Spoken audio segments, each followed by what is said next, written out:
This is time-traveling recess. It's the year 2045, and you wouldn't know it from looking at me, but I'm actually 110 years old. The reason I look so young is because I discovered the secret to eternal youth, or at least a few hours of it. All you need is a little bit of technology and a pocket watch that can time travel. It all started when I was playing a game of Capture the Flag with my friends during recess. I was running through the jungle gym when I saw something strange on the ground, an old pocket watch with a note attached to it. The note said, "Give me a spin, and I'll show you the world." I put the watch in my pocket and headed back to the game. But then I remembered the watch and pulled it out to take a closer look.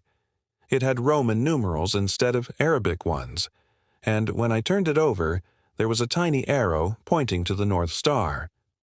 I guess that's where it's pointing now. I brought the watch close to my ear and I could hear a faint ticking sound.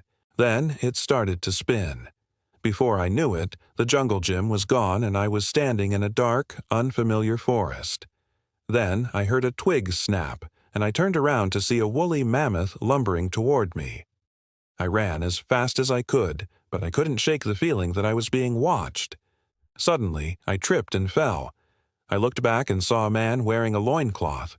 He offered me a hand and pulled me to my feet. "Are you okay?" he asked. "Where am I?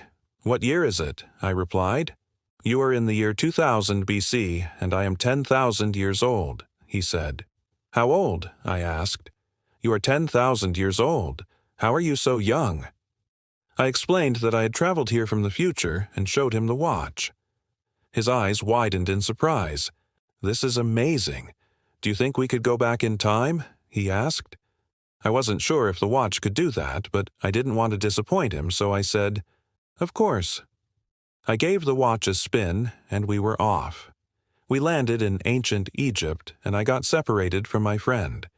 I wandered through the bustling marketplace, dodging camels and donkeys, when suddenly I found myself face to face with Cleopatra.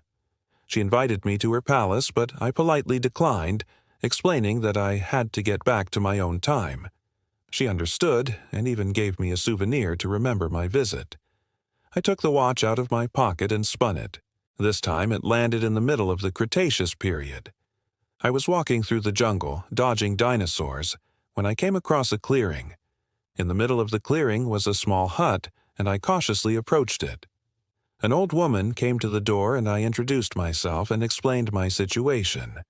She invited me inside for some tea and cookies, and we talked for hours. Before I left, she gave me a mysterious crystal pendant and told me to keep it safe. I thanked her for her hospitality and made my way back to the jungle gym just in time for the end of recess. I took out the watch and spun it one last time. We landed back in the present day. I was so happy to be home. I put the watch and the pendant in my pocket and headed back to class. As I settled into my seat, I couldn't help but smile.